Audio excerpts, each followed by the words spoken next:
Welcome to the D Brown Fitcast. I'm your host, Dwayne Brown, the female results coach and the creator of the 4 Pillars of Simplicity. Thanks for listening to this week's episode, and without further ado, let's get into it. Thanks again for checking out this week's episode of the D Brown Fitcast. Today we're going to be talking about sleep hygiene. Before I get started though, if after you finish listening or watching this, you feel that you took something from it, please feel free to share it with somebody else that could get something from this info that we're about to share.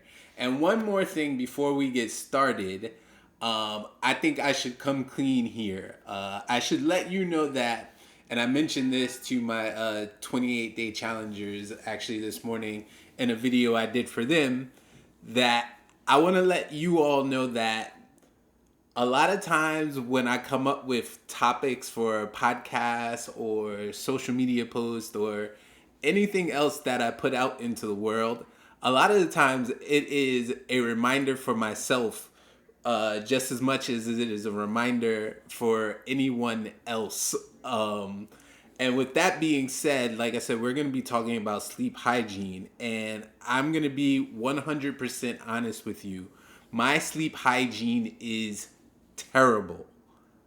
Terrible. And I have a lot of reasons that I tell myself that my sleep hygiene is terrible. But the fact is, those are just really bad excuses. Those excuses can range from anything like, oh, I just got caught up staying up watching some sort of game, to, oh, I stay up later because I have to wake Graham up to go to the bathroom before I go to bed to try to prevent accidents, things like that. I stay up late just because it is one of the few times I have to be just kind of by myself when I'm not working.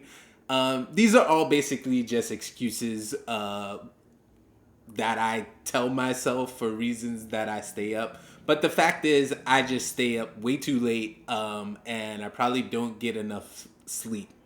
And it probably affects my performance, my productivity, on all sorts of other things that are out there.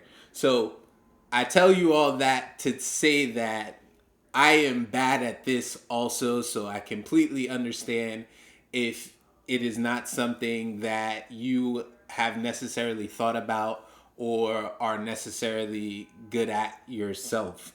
So with that, let me get into it. When I say sleep hygiene, what am I talking about?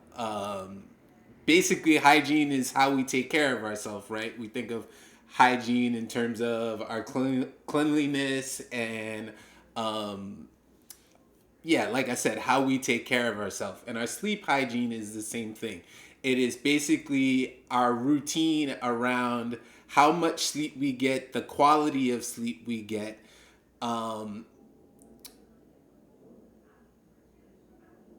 basically how much sleep we get and the quality of sleep that we get. And a bunch of things can affect how much sleep we get and the quality of that sleep. And those things can affect a bunch of things that go on in our bodies. For instance, I already mentioned performance, productivity, but also on a physiological level, not getting enough sleep can wreak havoc on a lot of different areas of our bodies. Things like our heart health, blood pressure, hormones. Speaking of hormones, can attribute to us gaining weight. All sorts of things that go on in our body get affected mostly by us not getting enough sleep. Now, when we're talking about enough sleep, the typical recommendations for most adults, quote unquote middle-aged adults, which we'll say is anything from 40 to 60, is going to be about 7 to 9 hours. Now, sleep is interesting. The younger you are, so when we're talking about babies up into like early teens, the more sleep that you need to get. And then the older you are, again, that number increases, the more sleep that you need to get. The way I tell my clients to try to figure out how much sleep they need as an individual is the following. Take 3 days where you don't have to get up for anything. So this could be like a 3 day weekend, or when you're on vacation, or whatever it may be. You want to take those 3 days, and what I want you to do is I just want you to go to bed after a normal day. So this is not, if you're on vacation, you don't want to do this, when you've had, a few drinks or anything like that. You want to have it be as close a normal day as possible for you. So what you're going to do is then just go to bed and sleep as long as possible, and wake up without an alarm. You want to do this for 3 days. Over the course of that 3 days, you'll average out the amount of time that you slept. So if you slept 8 hours all 3 days, you need 8 hours of sleep. If you slept 8 hours one day, 7.5 the next day, and 7 hours 45 minutes the day after that, you can say you need around 7 hours and 45 minutes of sleep. So you just want to go to bed under normal circumstances, and sleep as long as you can. See when you naturally wake up without an alarm. Do that over the course of 3 days, and that will give you the amount of time that you, as an individual, need to be sleeping. Okay? So the question then becomes, okay, I now know how much sleep I need to get. How can I go about getting that sleep, and how can I clean up my sleep hygiene? One of the easiest things we can do for our sleep hygiene is set aside the amount of time that we need to be sleeping, that we just figured out. But then the next thing you want to do is go to bed at the same time and then wake up at the same time. That is just one of the easiest things that we can do in terms of our body rhythms, and having our bodies kind of know where we are throughout the day. Is go to bed at the same time every night, wake up at the same time every morning. And ideally, you'll have that amount of sleep that you need. So you know that if you need 8 hours of sleep and you need to be up by 6 a.m., then you need to be in bed by 10 p.m. every night. And you want to do that every night. We can't go too much further without also talking about the quality of your sleep.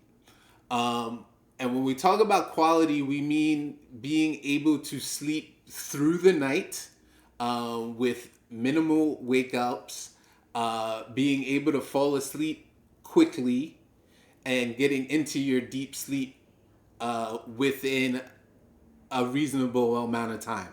So we've got quantity of sleep and we've got quality of sleep. So quantity is just about, like I said, going to bed when you need to go to bed and sleeping, getting the right amount of time.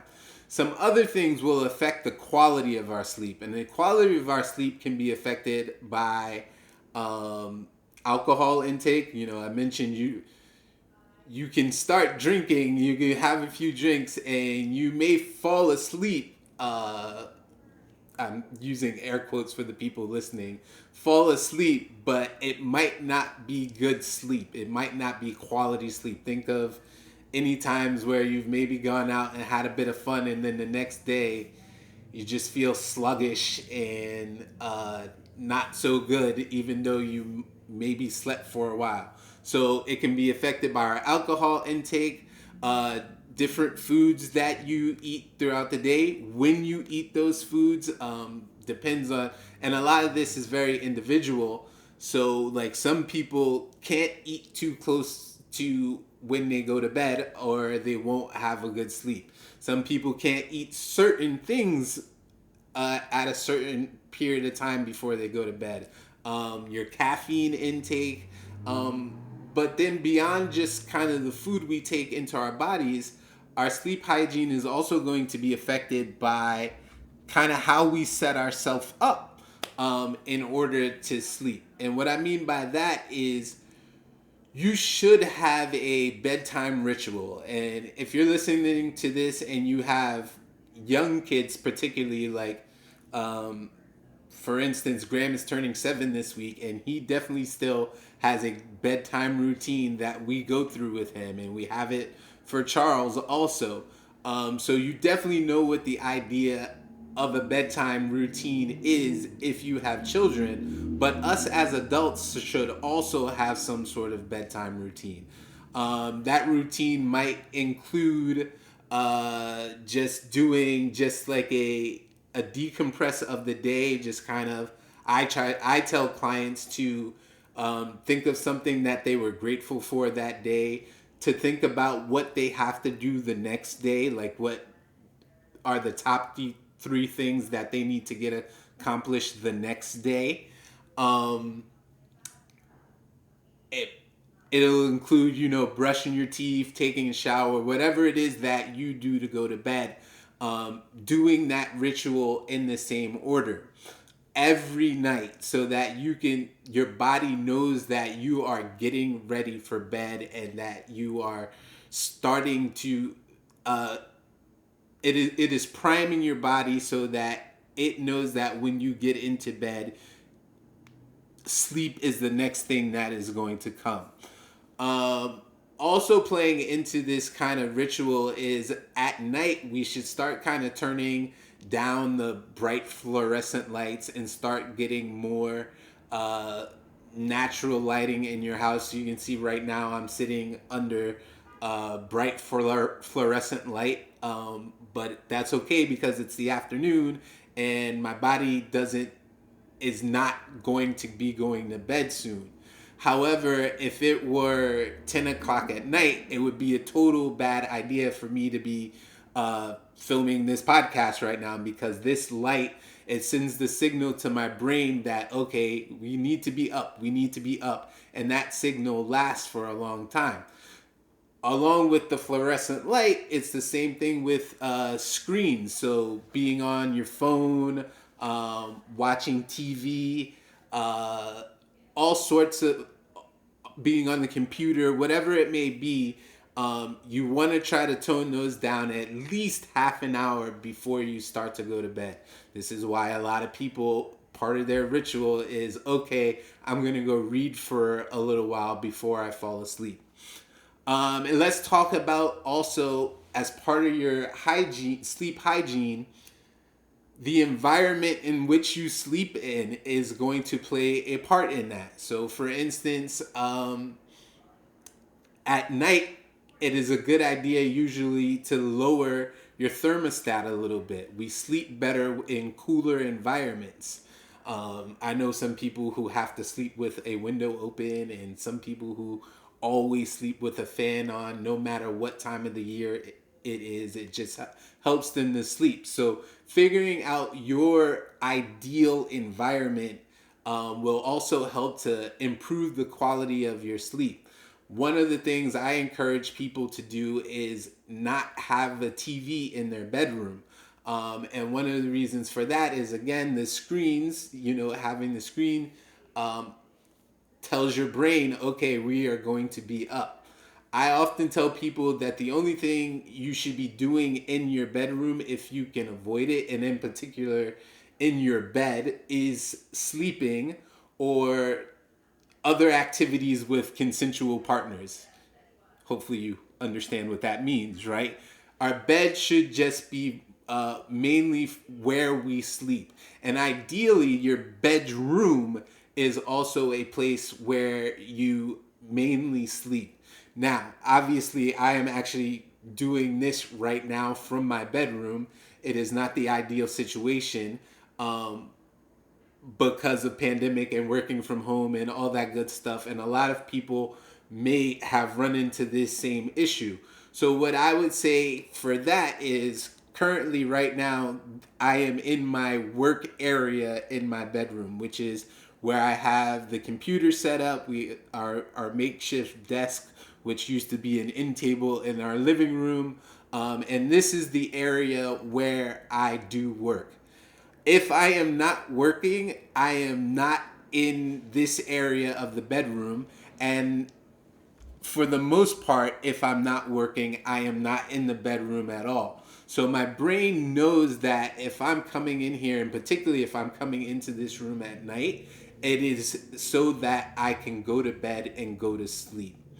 Um, Another thing I tell people, another tip I give people to help improve the quality of their sleep is to kind of use a journal or something to write down kind of things that happen during the day.